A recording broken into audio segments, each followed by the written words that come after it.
శ్రీమాత్రే నమః. ఓం గం గణపతయే నమః. ఓం శ్రీ గురుభ్యో నమః. మంత్రం ఎందుకు సిద్ధించడం లేదు అని చాలామంది అడుగుతున్నారు. మంత్రం ఎప్పుడు సిద్ధిస్తుంది, ఎలా సిద్ధిస్తుంది అనే దాన్ని ముందుగా తెలుసుకోవాలి. మంత్రం ఎన్నిసార్లు చేసినా కూడా సిద్ధి కావడం లేదు స్వామి అనేటువంటి ప్రశ్నకి అనేక రకాలైనటువంటి కారణాలు ఉంటాయి. మొట్టమొదటిది నియమాలు. నియమాల్లో ప్రముఖమైనటువంటిది బ్రహ్మచర్యం. బ్రహ్మచర్యం ఉండగలుగుతున్నామా? బ్రహ్మచర్యంలోనే చాలా నియమాలు ఉంటాయి. ఆ నియమాలన్నీ పాటిస్తున్నామా? స్వామి మేము బ్రహ్మచర్యం ఉంటున్నాము, మా మనసులో ఎటువంటి కోరికలు లేవు కానీ స్ఖలిస్తున్నాము. ఎటువంటి కోరికలు ఎటువంటి ఆలోచనలు లేకపోయినా కూడా స్ఖలిస్తున్నాము. ఇదెందుకు జరుగుతుంది? దీనికి కారణము ఆహార నియమాలు. ఆహారంలో సాత్విక గుణ ఆహారం తీసుకుంటున్నామా? చాలా వరకు సాధకులు చెప్పేది ఏమిటంటే మేము దీక్ష మొదలైనప్పటి నుంచి సాత్విక గుణ ఆహారమే తీసుకుంటున్నాము. సాత్విక గుణ ఆహారమే తీసుకుంటున్నప్పుడు ఎందుకు మళ్ళా స్ఖలన జరుగుతుంది, ఏకాగ్రత ఉండదు? అంటే దీక్ష తీసుకున్న మంత్రం చేసిన పూర్వసిద్ధత అనేది ఉండాల్సింది. ఈ పూర్వసిద్ధత ఎలా చేయాలి? పూర్వసిద్ధత చేయాలంటే మనలో ఉండేటువంటి తమో గుణాన్ని ముందుగా వదిలించుకోవాలి, రజోగుణాన్ని ముందుగా వదిలించుకోవాలి. ఇన్ని రోజులు మనం తమోగుణము రజోగుణం ఆహారాన్ని స్వీకరిస్తూనే ఉన్నాము. అవన్నీ కూడా కణ కణంలో, శరీరంలో ప్రతి ఒక్క భాగంలో, ప్రతి ఒక్క కణంలో ఉంటుంది. అది పూర్తిగా తొలగిపోవాలి. దీనికి పూర్వంలో ఋషులందరూ కూడా హఠయోగాన్ని చేసేటువంటి వారు. ఇప్పుడు కూడా హఠయోగం అనేటువంటిది ప్రతి ఒక్కరికి అందుబాటులో లేదు. ఎందుకంటే వాళ్ళకు ఉండేటువంటి సమయాన్ని బట్టి వాళ్ళు పోతుంటారు. ఇక్కడ ఏం చేయొచ్చు? నాకు దీక్ష తీసుకోవాలని ఆశ ఉంది స్వామి, కాకపోతే ప్రతిసారి నేను దీక్ష తీసుకున్నప్పుడు స్ఖలిస్తూ ఉంటాను, దీక్ష భగ్నం అవుతుంది, ఏకాగ్రత కుదరలేదు. లేకపోతే 41 రోజు నుంచి 48 రోజులు నేను దీక్షలో ఉన్నాను, దీక్ష చేశాను, కానీ నాకు మంత్రం ఫలించడం లేదు అంటున్నారు. దీనికి అన్నిటికీ కారణం మనం తినేటువంటి ఆహారం. మనం తినేటువంటి ఆహారంలో సత్వగుణాన్ని ఎక్కువ చేసుకొని తమో గుణము రజోగుణము అనేటువంటి ఆహారాన్ని త్యజించాలి. దీక్ష తీసుకునేటప్పుడు కానీ లేకపోతే మంత్రాన్ని చేసేక ముందునే ఈ ఒక ప్రయత్నం చేయాలి. కనీసం ఒక 3 నెలలు ముందుగా దీక్ష తీసుకునేటువంటి సమయానికి 3 నెలలకు ముందుగా సత్వగుణ ఆహారం తీసుకుంటా రావాలి. సత్వగుణ ఆహారం తీసుకుంటా వచ్చినప్పుడు శరీరంలో ముందు పేరుకుపోయేటువంటి రజోగుణము తమోగుణము ఇవి 2 శరీరం నుంచి వెళ్ళిపోతుంది.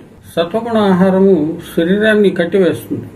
చాలా మంది అంటారు మేము తెల్లగడ్డు ఎర్రగడ్డలు వదిలేస్తున్నాం స్వామి. అదే కాదు, చాలా వాటి ఉన్నాయి. మనం తినేటువంటి ఆహారంలో చాలా రకాలైనటువంటి కూరగాయలకి తమోగుణం ఉంది, చాలా రకాల కూరగాయలకి రజోగుణం ఉంది. కూరగాయలకే కాదు, ఆకులకి, మనం తీసుకునేటువంటి ధాన్యానికి. అది ఒక్కొక్కటి విపరీతి చెప్పేదానికి వీడియోలో సాధ్యం కాదు. ఎప్పుడైతే మనం సత్వగుణ ఆహారాన్ని గుర్తిస్తామో అప్పుడు సత్వగుణ ఆహారాన్ని మాత్రమే స్వీకరించాలా. ఏది సత్వగుణ ఆహారం అంటే చాలా వరకు తీగ ఉంటుంది. తీగ ఉండేటువంటి ఆహారం దాన్ని నోట్లో పెట్టుకున్నప్పుడు కొంచెం తీగను సప్పగాను ఉంటుంది. ఆ తీగ ఉండేటువంటి ఆహారంలో పులుపు కానీ ఒగురు కానీ చేదు కానీ ఇవన్నీ ఏమి ఉండవు. మీకు చక్కెర తిన్నట్టు ఉంటుంది అని చెప్పలేము. కొన్ని కూరగాయల్లో మనం చూడొచ్చు తీగ ఉంటాయి. కొన్ని కూరగాయలు ఉలవకాయ, బీన్స్ కాయ అంటారు. కొన్ని ఆకుకూరలు తీగ లేకపోయినా కూడా సప్పగా ఉంటుంది. ఏ రుచి లేకుండా ఉండేటువంటి ఆహార పదార్థాలు ఉన్నాయి. దాంట్లో కీరకాయ, ఇటువంటి అన్నీ కూడా సత్వగుణానికి సంబంధించినటువంటిది. బీట్రూట్ చూడొచ్చు, బీట్రూట్ తీగ ఉంటుంది, ఒగురు ఉండలే, చేదు ఉండలే, పులుపు ఉండలే. కొన్ని ధాన్యాన్ని నోట్లో వేసుకున్నప్పుడు ఒగురుగా ఉంటుంది, కొన్ని ధాన్యాలు తీయగా ఉంటుంది, వాటి వాటి గుణాలు బట్టి ధాన్యాలు ఉంటాయి. దాంట్లో మనం ఎన్నుకోవాలా. ఎన్నుకున్నటువంటి ఆహారాన్ని మాత్రమే స్వీకరించాలా. అది 3 నెలలకి ముందు నుంచినే ఈ ఆహారాన్ని స్వీకరిస్తూ రావాలా. అప్పుడే శరీరంలో ఉండేటువంటి మలినంతో పాటు తమోగుణంలో రజోగుణము ఇవి రెండింటినీ త్యజించవచ్చు. శరీరం నుంచి బయట వెళ్ళిపోతుంది. సత్వగుణ ఆహారమే తీసుకుంటూ వస్తూ ఉంటే కొంతకాలానికి రజోగుణము తమోగుణము శరీరం నుంచి బయట వెళ్ళిపోతుంది. తింటా ఉంటే ఏమవుతుంది? రజోగుణము తమోగుణము మాకు తినకపోతే విధి లేదు, ఇంట్లో చేసి పెడతారు, బయట పోతే తినాల్సి పడుతుంది. ఇటువంటి పరిస్థితుల్లో మీకు మంత్రసిద్ధి కాదు. చాలా కఠినంగా ఉంటుంది. నేను హోటల్లో తింటున్నాను స్వామి, చేసుకోలేని ఇంట్లో, లేకపోతే మా ఇంట్లో నాకు ప్రత్యేకంగా చేసి పెట్టరు అనేటువంటి వాళ్ళు చాలామంది ఉంటారు. వాళ్ళు దీక్ష చేయలేరా? ఖచ్చితంగా చేయలేరు. తినేటువంటి ఆహారము సరిగ్గా లేకపోతే మీరు దీక్షల్ని కానీ లేకపోతే ఏ మంత్రజపాన్ని కానీ ఏ మెడిటేషన్ని కూడా చేయలేరు, ధ్యానం కూడా చేయలేరు. కొంతమంది మేము 3 గంటల సేపు కూర్చుంటున్నాము, 4 గంటల సేపు కూర్చుంటున్నాము, మేము ధ్యానం చేస్తున్నాము అంటారు. ధ్యానం చేస్తూ ఉంటే మీకు ఏకాగ్రత కుదురుతుందా? నిర్మలమైనటువంటి స్వచ్ఛమైనటువంటి మనస్సు ఉందా? అది సంతోషంగా ఉందా అనేది మీకు మీరుగానే ప్రశ్నించుకోండి. అప్పుడు అర్థమవుతుంది, నేను నిజంగానే ధ్యానం చేస్తున్నానా, ఆలోచన చేస్తున్నానా, లేకపోతే నేను నిజంగానే సాధన చేస్తున్నానా, లేకపోతే ఆలోచన చేస్తున్నానా అనేటువంటిది. ధ్యానం చేసేటప్పుడు కానీ మంత్రజపం చేసేటప్పుడు కానీ ఆలోచనలు ఎందుకు వస్తున్నాయి అంటే అది కూడా మనం తినేటువంటి ఆహారాన్ని బట్టే వస్తున్నాయి. తమగుణము రజోగుణము ఇవి రెండు కూడా చాలా ప్రభావం చూపిస్తుంది మనసు పైన బుద్ధి పైన. తమగుణ ఆహారము చాలా వరకు మేధోకు సంబంధించింది. దాంట్లో మాంసం కావచ్చు, మాంసంలో ఉండేటువంటి కొవ్వు, స్టార్చ్ వస్తువులు, ఉల్లగడ్డలు, బంగాళదుంపలు అంటాం, స్టార్చ్ ఉండేటువంటి వస్తువులు చాలా అధికంగా మనం సేవించినప్పుడు తమగుణాన్ని కలిగిస్తాయి. వేడిగా ఉండేటువంటి వస్తువులు అంటే కారం రజోగుణాన్ని కలిగిస్తుంది. ఇటువంటి వస్తువుల్ని మనం తిన్నప్పుడు మన శరీరంలో మార్పు జరుగుతుంది. శరీరము మన ఆలోచనలకి స్పందిస్తుంది. ఎప్పుడైతే శరీరము స్పందిస్తుందో మనలో ఉండేటువంటి వికారత్వం బయటపడుతుంది. అప్పుడు ఏ మంత్రాన్ని కానీ ఏ ధ్యానం కానీ సిద్ధించుకోలేము. ధ్యానము, మంత్రము, జపము, తపము ఇవన్నీ సిద్ధించుకోవాలంటే మనకు కావాల్సింది సత్వగుణ ఆహారము. సత్వం కూడా గుణమే కదా అని అడుగుతారు. అవును, సత్వం కూడా గుణమే. కానీ తమగుణ ఆహారము సెక్షువల్ ఫీలింగ్స్ని కలగజేస్తుంది. రజగుణ ఆహారము కోపాన్ని, ఉద్రేకాన్ని కలగజేస్తుంది. దీనివల్ల నష్టం ఎక్కువ ఉంటుంది, ఏకాగ్రత కుదరదు. ఇంకో ముఖ్యమైనటువంటి విషయం ఏమిటంటే నాకు ఇటువంటి ఆలోచనలు లేవు, సెక్షువల్ ఫీలింగ్స్ లేవు, కానీ నేను స్ఖలిస్తున్నాను.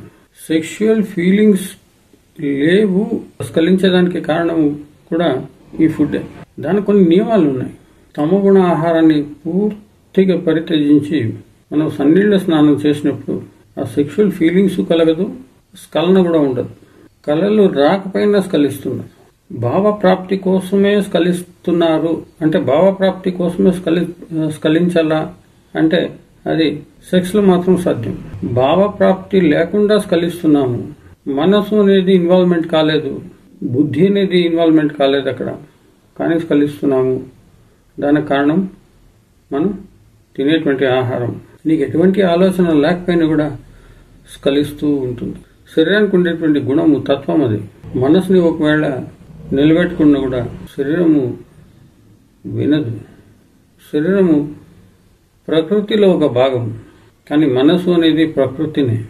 మంత్రం చేసినప్పుడు కానీ ధ్యానం చేసినప్పుడు కానీ మన ఆలోచనలు ధ్యానం మీద కానీ మంత్రం మీద కానీ లేకుండా ఒక్కొక్కసారి అడగతినేదానికి పోతూ ఉంటుంది. దీన్ని కంట్రోల్ చేయాలంటే ధారణ అనేటువంటి ఒక ప్రక్రియ ఉంది. పతంజలి యోగంలో కూడా ఈ ప్రక్రియని మనం చూడొచ్చు. హఠయోగంలో కూడా మనం ఈ ప్రక్రియని మనం చూడొచ్చు. మనసు వేరే ఆలోచనలు చేస్తూ ఉంది అని తెలుస్తుంది బుద్ధికి. ఆ బుద్ధి ద్వారా మనసుని నియంత్రణ చేయాలి. ఎక్కడ పోతాం అడగ తినేదానికి, రా మళ్ళా ధ్యానంలో కూర్చో అనేది బుద్ధి చెప్తుంది మనసుకి. అప్పుడు చిత అయిపోతుంది. అంటే ఆలోచన రహితమైనటువంటి స్థితిలకి చేరుకుంటారు. ధారణ చేస్తూనే ఉండాలి. మనసు బయట పోయినప్పుడల్లా దాన్ని తీసుకొచ్చి కూర్చోబెట్టాలి. ఎవరు చేస్తారు ఈ పని అంటే బుద్ధి చేస్తుంది. బుద్ధి ఎప్పుడు చెప్తానే ఉంటుంది, ఈ మనసు బయట ప్రపంచంలోకి పోయి ఆలోచన చేస్తూ ఉంది. ఇంకా కొంతమంది ఏమడుగుతున్నారంటే, స్వామి మేము స్ఖలించినప్పటికీ కూడా ఈ ఒక దీక్షని పూర్తి చేయొచ్చా అని. నిజం చెప్పాలంటే స్ఖలించిన తర్వాత మళ్ళా మొట్టమొదటి నుంచి మొదలు పెట్టాలి. ఎందుకు ఇది అంటే 41 రోజు కానీ 48 రోజులు కానీ ఎందుకు ఋషులు బ్రహ్మచర్యము లేకపోతే ఒక మండల కాలము బ్రహ్మచర్యం ఉండాలా అంటారు? మనం తినేటువంటి ఆహారం ఈ త్రిగుణాలని కలిగిస్తుంది. ఈ త్రిగుణాల వల్ల, త్రిగుణం అంటే సత్వగుణము, తమగుణము, రజోగుణము, ఈ త్రిగుణాలని కలిగిస్తుంది. పూర్వ సిద్ధత చేసుకుని సాత్విక ఆహారాన్ని తింటూ వస్తూ ఉంటే బ్రహ్మచర్యంలో ఉండేటువంటి ఒక నియమాన్ని పాలించిన వారు అవుతారు. అంటే అస్ఖలితము.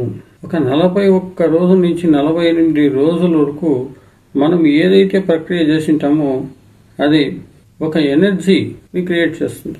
ఆ ఎనర్జీని క్రియేట్ చేసేటువంటి ప్రాసెస్లో 41 నుంచి 48 రోజుల వరకు అది సమయం తీసుకుంటుంది. ఇప్పుడు మంత్రాన్ని ఉచ్చరించినప్పుడు కానీ ధ్యానం చేసినప్పుడు మనము ఒక రకమైనటువంటి శక్తిని సంపాదిస్తాం. అది మంత్ర సంపుటిని బట్టి ఉంటుంది ఆ శక్తి.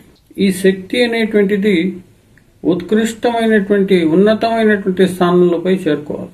అంటే ఒకటికొకటి చేరుకుని పెరుగుతూ పోవాలి. ఈ 48 రోజుల్లో కానీ 41 రోజుల్లో కానీ మనం ఏదైతే చేసింటామో అది ఉత్కృష్టమైనటువంటి స్థానాన్నిపై చేరుకుంటుంది. అది ఒక్కసారి ఉత్కృష్టమైనటువంటి స్థానాన్నిపై చేరుకున్న తర్వాత అది జస్ట్ రిజిస్టర్ అవుతుంది. అంటే సైంటిఫిక్ గా చెప్పాలంటే శబ్దం వినిపించాలా అంటే సర్టన్ ఫ్రీక్వెన్సీ ఉండాలి. ఆ ఫ్రీక్వెన్సీ లేకపోతే శబ్దం వినిపించదు. ఆ ఫ్రీక్వెన్సీలో మనము ఉచ్చరించినప్పుడు అంటే బహిర్గతంగానే ఉచ్చరించాల్సినటువంటి అవసరం లేదు. అది ఆ ఎనర్జీ అనేటువంటిది తన గమ్యస్థానానిపై చేరుకుంటుంది. మనము ఆ భగవంతుడిని పిలిచాలా అంటే ఆ భగవంతుడు ఫిజికల్ ప్లేన్ లో ఉంటాడు. అంటే సాకార రూపంలో ఉండడు, నిరాకార రూపంలోనే ఉంటాడు. నిరాకార రూపంలో శక్తి స్వరూపుడై ఉంటాడు. ఆ శక్తిని మ్యాచ్ చేయాలి. ఎట్లా మ్యాచ్ చేస్తామంటే మంత్రాన్ని ఉచ్చరించి ఉచ్చరించి ఉచ్చరించి ఉచ్చరించి సాధన చేస్తూ ఆ మంత్రాన్ని ఒక శక్తి పుంజంలాగా, శక్తి కాంతిలాగా చేసుకోవాలి. కొందరు కనిపిస్తుంది ఆ శక్తి పుంజము లేకపోతే శక్తి కాంతి, కొందరు కనిపించదు.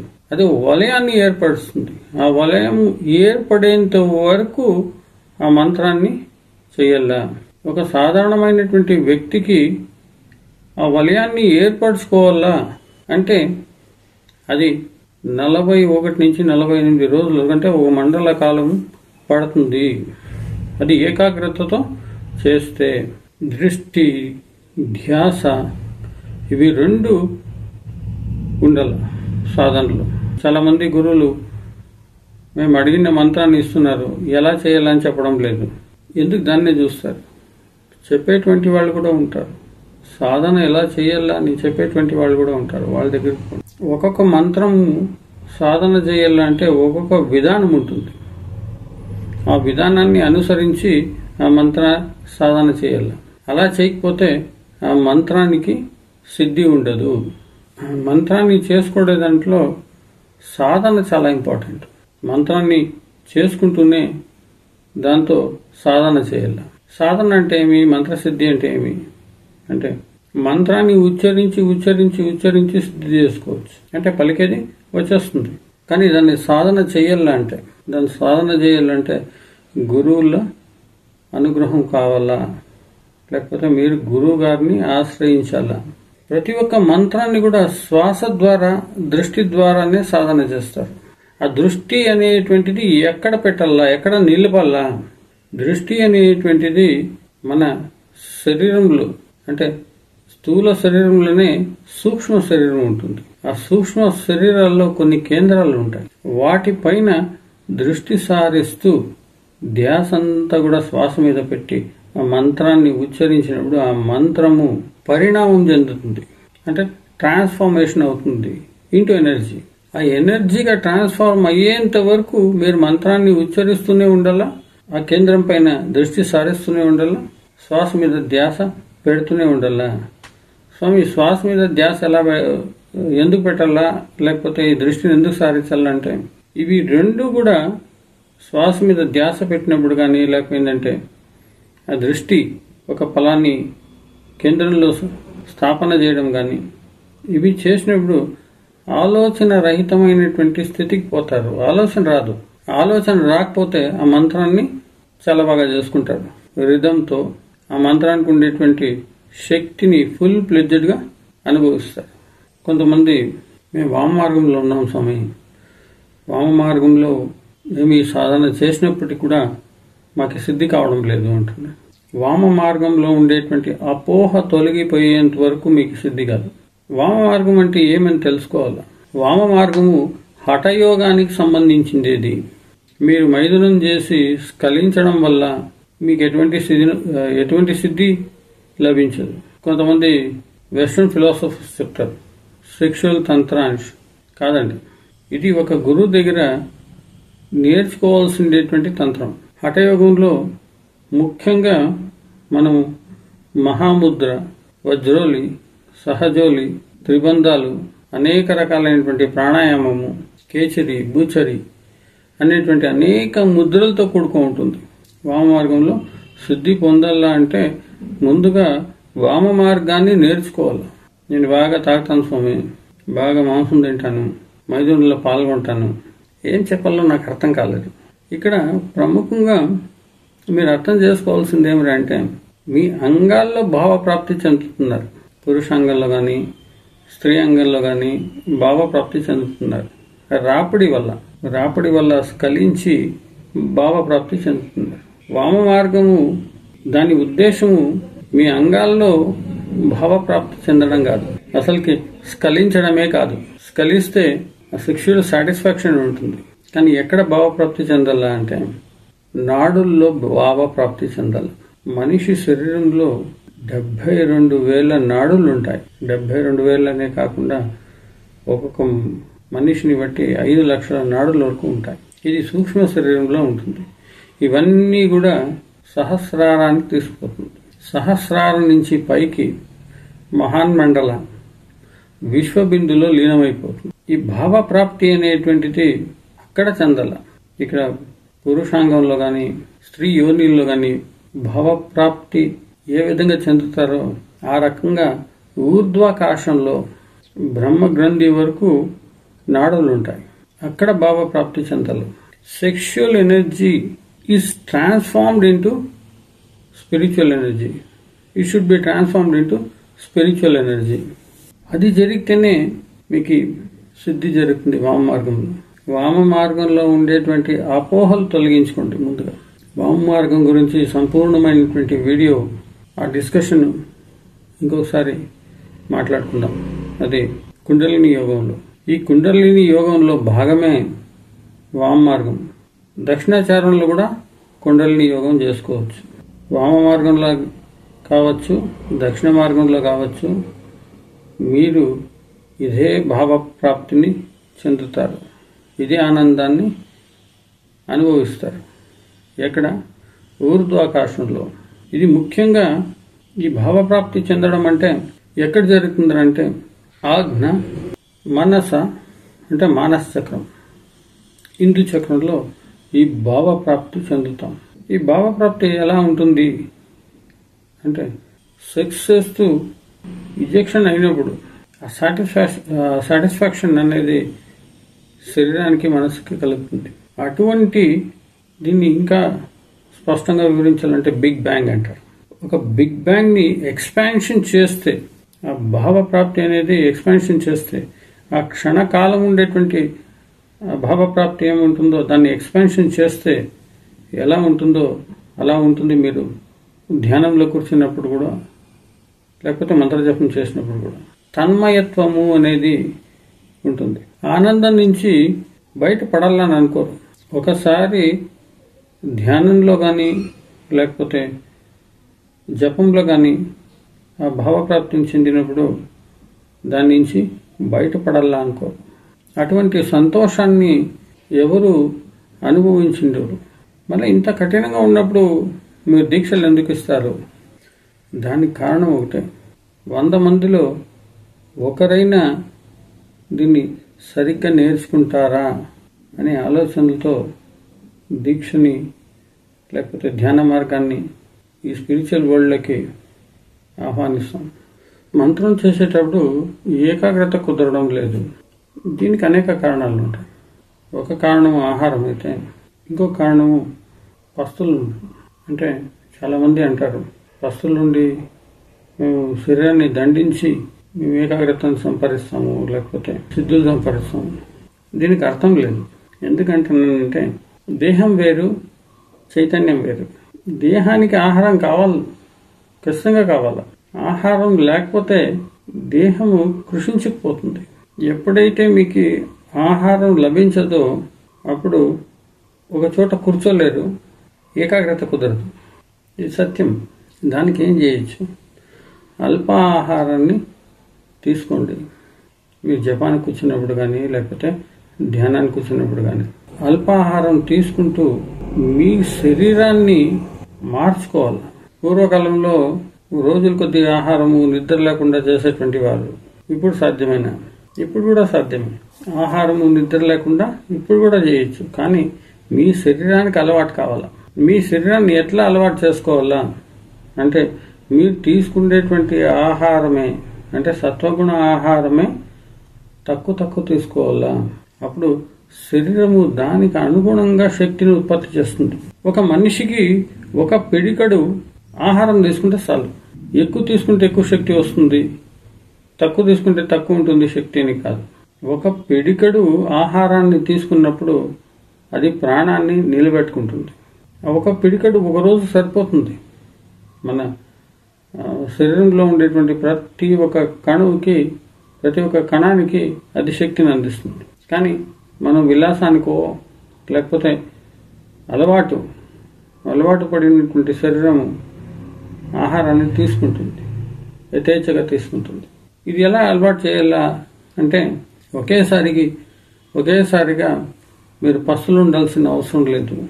లేకపోతే ఒక పిడికడు ఇప్పొద్దు నుంచి నేను ఒక పిడికడు తిని నా శరీరాన్ని దండిస్తాను అని చెప్పాల్సినటువంటి అవసరం లేదు. కొద్దిగా తగ్గిస్తే రావాలి. ముందుగా మనం సత్వగుణ ఆహారాన్ని తీసుకుంటూ దాంట్లోనే కొద్దిగా తగ్గిస్తూ ఆకుకూరలు, చప్పగా ఉండేటువంటి ఆకుకూరలు బాగా ఉడకపెట్టుకుని తినాలి. అజీర్ణమైంది లేకపోతే అర్ధకృతం ఉడికిండే తింటే శరీరము సహజంగానే యాక్సెప్ట్ చేయదు. ఆ శరీరాన్ని అలవాటు చేసినప్పుడు, అంటే ఏ పచ్చి కూరగాయలు తిన్నా కూడా శరీరానికి ఏం కాకూడదు. ఎంత అన్నం తిన్నా కూడా లేకపోతే ఎంత ఆహారం స్వీకరించినా కూడా శరీరానికి ఏం కాకూడదు. అలాగే అలవాటు చేసుకుంటూ రావాలి ఆ శరీరాన్ని. ఈ శరీరము ఎలా మనం అలవాటు చేస్తే అలా అలవాటు అవుతుంది. 2 రోజులకి ఒకసారి ఆహారం తీసుకునేటువంటి వాళ్ళు ఎంతో మంది ఉన్నారు. వారానికి ఒకసారి ఆహారం తీసుకునేటువంటి వాళ్ళు ఎంతో మంది ఉన్నారు. వాళ్ళు చచ్చిపోతున్నారా లేకపోతే వాళ్ళకి శక్తి లేదా అంటే ఉంది. వాళ్ళు అందరూ మనుషుల్లాగే ఉన్నారు. వాళ్ళు ఆ ఆహారపు అలవాట్లని ఆ శరీరానికి అలవడుచుకున్నారు. కానీ ఆహారం అనేది కావాలి. ఆహారం అనేది లేకుండా శరీరం బ్రతకలేదు. శరీరం ఉంటేనే కదా సాధన, శరీరం ఉంటేనే కదా చైతన్యము. ఆ చైతన్యాన్ని పండబెట్టుకునేటువంటి ప్రక్రియలో ఈ శరీరం అనేది చాలా అవసరం. జ్ఞానాన్ని సంపాదించాలా, చైతన్యాన్ని మేల్కొల్పాలా, శక్తిని సాధించాలా అంటే శరీరం అవసరం. శరీరాన్ని ఎంతవరకు దండించవచ్చో అంతవరకే దండించాల, చాలా హితంగా దండించాల శరీరాన్ని. అప్పుడు శరీరము సురక్షితంగా ఉంటుంది, అందులో ఉండేటువంటి ప్రాణం స్థిరంగా ఉంటుంది. శరీరాన్ని ఎక్కువ దండిస్తే ప్రాణం అందుట్లో ఆ శరీరంలో ఉండదు. ప్రాణం వెళ్ళినటువంటి శరీరము శవంతో సమానం. మీరేమీ సాధించుకోలేరు. ఫైనల్గా మీరు మంత్ర సాధనలో ఎక్కడ పొరపాటు పడుతున్నారో అది మీరు గమనించుకోవాలి. ఆహార నియమాలు కరెక్ట్గా ఉన్నాయా? బ్రహ్మచర్యాన్ని పాటిస్తున్నానా? మనసు ఏకాగ్రత కుదురుతుందా? మనం ఈ దీక్షాకాలంలో మనసు ఏకాగ్రత కుదిరేదానికి జ్ఞానవర్ధకమైనటువంటి గ్రంథాలని చదువుతుంటాం. అది చేస్తున్నామా? లేకపోతే టీవీలు చూస్తున్నామా? సెల్ ఫోన్లు చూస్తున్నామా? సెల్ ఫోన్లు టీవీలు చూసినప్పుడు ఖచ్చితంగా మనసు విచలితం అవుతుంది. దాంట్లో మీరు అనుకున్నటువంటి కంటెంట్స్ ఉండవు కదా. ఇప్పుడు నియమాలను కొంచెం మార్చుకోవాలి మనం కూడా. ఎవరైతే సాధకులు ఉంటారో వాళ్ళు టీవీలకి ఈ ముఖ్యంగా సెల్ ఫోన్లకు దూరం ఉండాలి.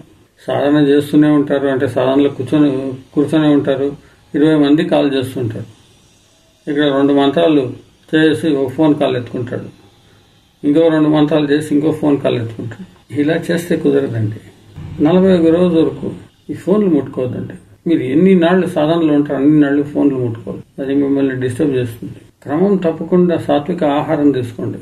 కనీసం ఒక సాధకుడు 6 గంటల సేపు నిద్రపోవాలి, ఎరుకల్లో నిద్రపోవాలి. ఇది మీకు మీ గురుగారు నేర్పిస్తారు. యోగ నిద్ర అంటాం. ఎరుకల్లో నిద్రపోవడానికే యోగ నిద్ర అంటాం. ఇది కూడా హఠయోగంలోనే వస్తుంది. ముందుగా హఠయోగాన్ని నేర్చుకోవాలి. హఠయోగాన్ని నేర్చుకుంటేనే ఇది సాధ్యమవుతుంది. మనసులో ఎన్నో రకాలైనటువంటి కోరికలు ఉంటాయి. నేను ఆ మంత్రం చేస్తే నాకు మిరాకిల్స్ జరిగిపోతుంది, ఈ మంత్రం చేస్తే డబ్బు వచ్చేస్తుంది, ఈ మంత్రం చేస్తే నాకు ధైర్యం వచ్చేస్తుంది. వస్తుందండి, ఏ మంత్రం చేస్తే దానికి ఫలితం ఉంటుంది. కానీ ఆ మంత్రాన్ని చేయగలిగేటువంటి శక్తి మీకుందా? మళ్ళా ఏం చెప్తారంటే, స్వామి నేను చాలా నిష్టగా చేశా స్వామి, నాకు ఎందుకో సిద్ధి కాలేదు, నాకు సిద్ధి అయినట్టు అనిపించలేదు అంటారు. ఎలా అనిపిస్తుంది? మీరు సక్రంగా చేసింటే సిద్ధి కలిగిందా లేదా మీకే తెలుస్తుంది. చాలా మంది కోసం ఎలా సిద్ధి కలిగింది అని అర్థం చేసుకోవాలని. నీకు సిద్ధి అయితే చాలా రకాలుగా నీకే తెలుస్తుంది. నేను మిరకల్స్ జరిగిపోతాయి అని చెప్పడం లేదు. ప్రసన్నంగా ఉంటారు, ఆనందంగా ఉంటారు, ఆరోగ్యం మొదటి కంటే కూడా మెరుగుపడుతుంది, వాణి సిద్ధి అవుతుంది, అంటే వాక్ సిద్ధి అవుతుంది. ఇట్లా మీరు సాధన చేయంగా చేయంగా చేయంగా చేయంగా చేయంగా మనసు నిశ్శబ్దం వహిస్తుంది. మనసులో ఆలోచన ఉండదు. మనసులో ఎటువంటి ఆలోచన లేదు అంటే మీకు సిద్ధి అయింది అని అర్థం. ఎప్పుడు మనసు ఆలోచన రహితమైనటువంటి స్థితికి వస్తుంది అంటే ఇచ్చా, క్రియ, జ్ఞానశక్తుల్ని సంపాదించుకున్నప్పుడు. జ్ఞానం ఉండేటప్పుడు, ఆ జ్ఞానాన్ని సంపాదించుకున్నప్పుడు ఇచ్ఛాశక్తి ఏమి కావాలో దాన్నే ఇచ్చేస్తుంది. అంటే కోరికలు వస్తాయి. ఆ కోరికలు అనుగుణంగా క్రియలు చేస్తారు. ఇదంతా జ్ఞానం ద్వారా సాధ్యమవుతుంది. ఆ జ్ఞానాన్ని సంపాదించుకోవాలంటే ఒకటి ధ్యానం కానీ, లేకపోతే ఇంకోటి జపము, తపము, యోగము చేయాలి. మంత్రాన్ని సిద్ధించుకునేదానికి ఇన్ని నియమాలు ఉన్నాయి అంటే ఖచ్చితంగా ఉన్నాయి. దీంట్లో షార్ట్ కట్ అనేది లేనే లేదు. సత్వగుణ ఆహారము, బ్రహ్మచర్యము, ఏకాగ్రత, మనసు చెల్లించకపోవడమే ఏకాగ్రత, స్వాధ్యాయము అంటే ఎప్పుడు మనసు చెల్లించకుండా ఉండాలంటే మంచి మంచి గ్రంథాలని చదువుతుండాలి. స్వామి పొద్దునే సాయంత్రం మేము జపాలు చేస్తూనే ఉన్నాం, మిగతా టైంలో టీవీలు చూస్తున్నాం, మిగతా టైంలో వేరే వేరే పనులు ఉంటాయి. పనులు ఎన్ననే ఉన్నాయి, మంత్రాన్ని వేస్తుండ ఖాళీగా ఉండద్దండి. మీరు ఖాళీగా ఉన్నప్పుడే ఈ ఆలోచనలన్నీ వస్తాయి. మంత్రం చేసి చేసి చేసి బోర్ అయిపోయింది. స్తుతి వేయండి, అక్కడ చదువుకోండి, కొంతసేపు మంచి గ్రంథాలు చదవండి. లలితోపాయనము, బ్రహ్మాండ పురాణము, దేవి భాగవతము. కొంతసేపు ఖాళీగా ఉండద్దు. ఏదో పని చేస్తున్నాడు, పని చేస్తున్నప్పుడు కూడా మంత్రం వేస్తుండు. మంత్రం వెనుక పరిగెత్తి మనసు అప్పుడే నిలకడగా ఉంటుంది, మంత్రము సిద్ధిస్తుంది. వచ్చిండేటువంటి వాళ్ళకందరికీ మంత్రం ఇచ్చేదే. ఎవరు సిద్ధించుకుంటారో వాళ్ళు సిద్ధించుకుంటారు. ఎవరు ఇన్ని నియమాల్ని పాటించి జయిస్తారో వాళ్లే సిద్ధ పురుషులు అవుతారు. దీనికోసమని హిమాలయాలు పరిగెత్తిపోవాల్సినటువంటి అవసరం లేదు. లేకపోతే ఆశ్రమాలు, మఠాలు, పీఠాలు పరిగెత్తిపోవాల్సిన అవసరం ఉండలేదు. ఇంట్లో వండుకొని చేయొచ్చు. దీనికంటే పెద్ద ఆశ్రమం ఇంకోటి ఉండదు.